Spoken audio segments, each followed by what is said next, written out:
নমস্কার, এটা একটা মঙ্গলবারের গল্প। আগের পার্টেই তো দেখলেন আমরা এসেছি ঝাড়খণ্ড। তো ওখানে এসেই আমরা প্রথমে একটা পিকনিক স্পট দেখে ওখানে শুরু হয়েছে আমাদের রান্নাবান্না।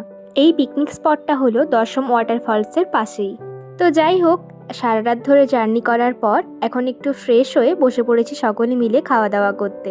তো আমাদের সকালের ফার্স্ট মেনুতেই ছিল চা আর মুড়ি মাখা। প্রথম খাওয়া দাওয়ার পর শুরু হয়ে গেছে আমাদের দ্বিতীয় পর্বের খাওয়া দাওয়ার প্রিপারেশন। খাবার দাবার রেডি হয়েও গেছে, আমরা সকলে মিলে বসে পড়েছি এখন খাওয়া দাওয়া করতে। তো ওই দিন দ্বিতীয় পর্বের মেনুতে ছিল লুচি, ছোলার ডাল আর কিছু স্যালাড। খাওয়া দাওয়া কমপ্লিট করেই এখন সকলে মিলে যাচ্ছি ওয়াটারফলসটার দিকে। তো চলুন আপনাদেরও দেখাই।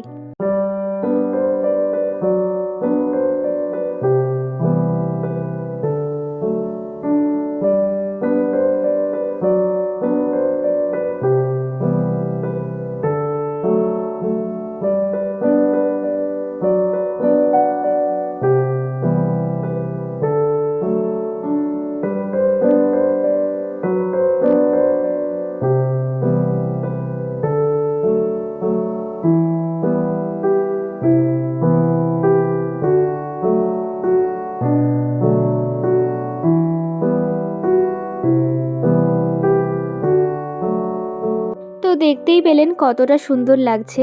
ভিডিওতে যতটা না ভালো লাগছে, সামনাসামনি তো অসাধারণ লাগছে। তো যাই হোক, এখান থেকে আমরা ফিরে সকলে মিলে বসে পড়েছি এবার খাওয়া দাওয়া করতে। তো যাই হোক, ব্লগটা কেমন লাগলো অবশ্যই জানাবেন কমেন্টে। দেখা হচ্ছে আবার নেক্সট পার্টে।